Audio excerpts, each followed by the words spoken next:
Recuerdo que hace años se puso de moda una especie de videos sobre animación que trataban de los momentos más turbios dentro de las caricaturas, o momentos más perturbadores de series animadas. Ya saben, los clásicos de Coraje el perro cobarde, el capítulo del tren fantasma de A. Arnold, entre otros. Hoy en día todos los conocemos, pero recuerdo que había cosas aún más extrañas en la animación que no necesariamente tenían que ver con screamers, personajes raros o tramas aterradoras, sino simplemente la combinación de situaciones específicas que de niño te hacían sentir incómodo. ¿Saben quién es experto en eso? Bob Esponja. Curiosamente, este cartoon, a pesar de su estética tan alegre y tan desenfadada, tiene muchos, pero muchos capítulos extraños que te dejaban con una sensación rara al mirarlos. De hecho, ya tenemos un video sobre este tema donde listamos algunos capítulos de este estilo, como el de Crónicas de Autobús, donde Bob va al fondo del mar y nadie sabe hablar su idioma, o el de SB-129, que al principio parecía ser un episodio común y corriente, hasta que ves a Calamardo estar en esta especie de limbo y todo se torna extraño. Son buenos capítulos, claro que sí, pero nadie me puede decir que visto desde la perspectiva de un niño te hacían sentir algo incómodos. Bueno, con esto dicho tengo que mencionar el capítulo de una cangreburger inmunda perteneciente a la tercera temporada, porque ahora viéndolo en retrospectiva es de los capítulos más turbios que ha tenido la serie. Literal es la historia de cómo Don Cangrejo y Bob matan a un pobre diablo e intentan esconder su cadáver. Lo peor o lo mejor es que la serie sabe cómo hacer comedia de la buena con esa trama.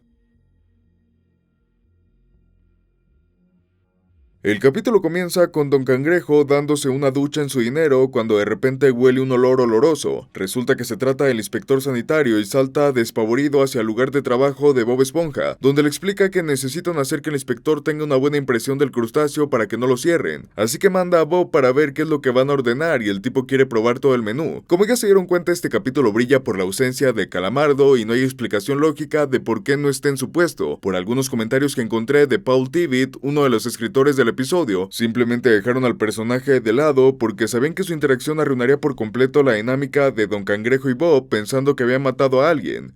Después de esto, Cangrejo y Bob se disponen a servirle todo al inspector hasta que queda satisfecho, y su última petición es una simple cangreburger. Pero ambos personajes son interrumpidos cuando en la TV hablan de un supuesto inspector sanitario falso que solo va a los restaurantes para tener comida gratis. Eso enfurece a Don Cangrejo y comienza a llenar la hamburguesa de cosas, dando la vida a la cangreburger inmunda. Aunque no lo crean, esta simple imagen se convirtió en una leyenda de los close-ups dentro de Bob Esponja, y a pesar de lo oscuro que es el capítulo, la mayoría de las personas lo recuerdan por lo gloriosamente desagradable que era esta cosa. Bueno, se la dan al inspector en venganza, y después de que se haya atragantado con una mosca y algunas plantillas para memes, el inspector cae noqueado al piso. Después de las risas de Bob y Cangrejo, la TV vuelve a anunciar que hallaron al inspector falso, y se dan cuenta que acaban de matar al verdadero. Aquí siempre me pareció gracioso cómo es que Bob asume toda la culpa a pesar de que claramente Don Cangrejo es el responsable, y es el momento donde el capítulo tiene un giro siniestro, pues en la idea original del storyboard se tiene la intención de tener más planos del cadáver a modo de close-ups, pero eso fue descartado último minuto, pues porque es una serie para niños y tampoco somos Cartoon Network para hacer estas cosas. La histeria de Bob hace que Cangrejo lo calle y decidan enterrar su cadáver para que nadie lo encuentre, pasando una escena donde están en unas colinas. Para una serie como Bob Esponja hay pocas oportunidades para crear fondos tan siniestros y no desaprovecharon esta. Algo que tengo que mencionar sí o sí es la forma en cómo Don Cangrejo actúa. El punto central del capítulo es que nosotros como audiencia sepamos que el inspector no está muerto, solo está noqueado. Eso da pie a muchos chistes oscuros, pero funcionan porque al final de cuentas nadie está muerto. Contrastando este hecho, los personajes no saben este dato, así que las malinterpretaciones es lo que lo hace aún más gracioso, pero definitivamente Cangrejo ha matado a alguien con anterioridad. Digo, no solo sabe identificar un pez que no está vivo, no titubea en echarle la culpa de inmediato a Bob y tampoco tiene ningún reparo en ir a esconder el cuerpo para no ir a prisión. En los storyboards vamos a la escena donde los personajes sacan al inspector del crustáceo cascarudo en planos más detallados. Aquí Don Cangrejo le indica explícitamente a Bob que él tiene que ser el que vaya a llevar el cuerpo, pues porque es su empleado. Pero si vemos todo el episodio, incluso con la idea original, nos daremos cuenta que el cangrejo no toca el cuerpo en ningún momento. Seguramente él sabía que en algún punto alguien podía descubrir al inspector, así que no quería dejar rastro de él en el cuerpo, haciendo que Bob hiciera todo el trabajo. Ya en la cima de una colina, Cangrejo le pide que cabe y Bob se topa con una gran roca, la cual saca y noquea otra vez al inspector. De hecho, la gracia es que hay muchos chistes de este estilo y otros fueron eliminados, como uno donde Cangrejo aprieta tan fuerte a la esponja que se le sale el cerebro volviendo a noquearlo. En fin, que tras el mejor chiste macabro, ¿A dónde va? No necesita aire.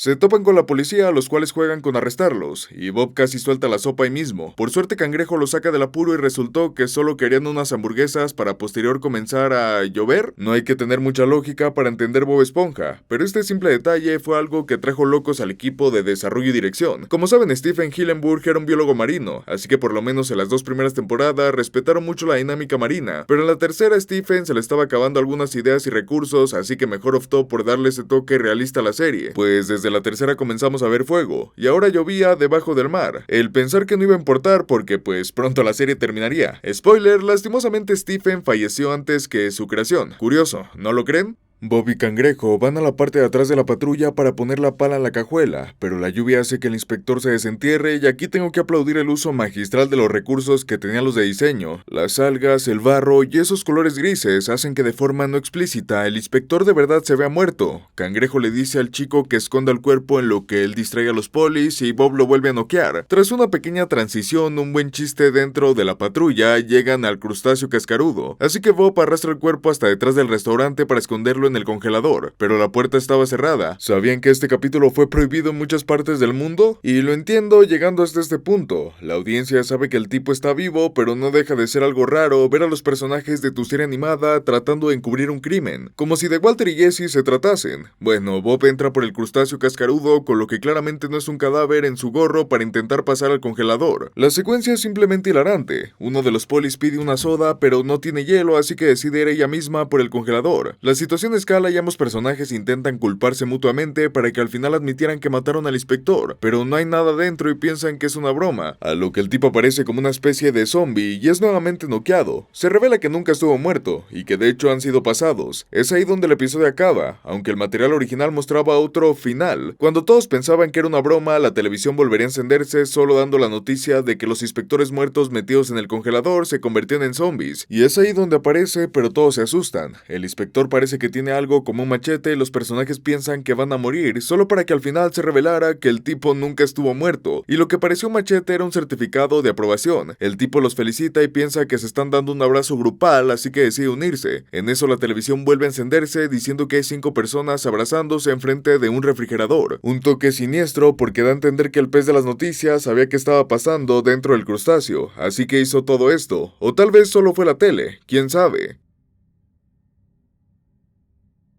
El episodio simplemente es de los mejores de la serie. Los chistes y los gags funcionan de una manera tan efectiva que se nos olvida que estamos viendo el asesinato de una persona, o bueno, de un pez. No sé cómo dieron con la idea de hacer que los personajes pensaran que había matado a alguien para intentar ocultarlo. Piensen en una premisa así para cualquier otra serie, sería rechazada por los directivos, pero estamos hablando de Bob Esponja y no de cualquiera, sino del bueno. Para 2004 la serie estaba en todo lo que daba. Vendía mercancía de una manera tan exagerada que posiblemente a Nick ni siquiera le importó de qué tratase este episodio. Ellos sabían que cualquier cosa que saliese de la mente de Hillenburg y de su episodio les traería dinero, así que por eso es que dieron luz verde a este capítulo, pero aunque sea muy gracioso, tenga algunos de los mejores momentos de toda la serie y en general sea un buen capítulo, me sigue pareciendo extraña la premisa, como que aquí hay algo que no termina de encajar, y supongo que es su ambientación junto a cómo actúan los personajes. Bob Esponja siempre fue muy desenfadado y a pesar de que había capítulos que se sentían extraños, nunca tocaban temas tan turbios. El piloto se siente más extraño al solo tener las voces sin efectos de sonido ni música, y de hecho el capítulo se siente muy perverso si le quitas toda la música, casi pareciese una de estas creepypastas de capítulos perdidos, pero no, por eso es que considero a este como el capítulo más turbio de Bob Esponja.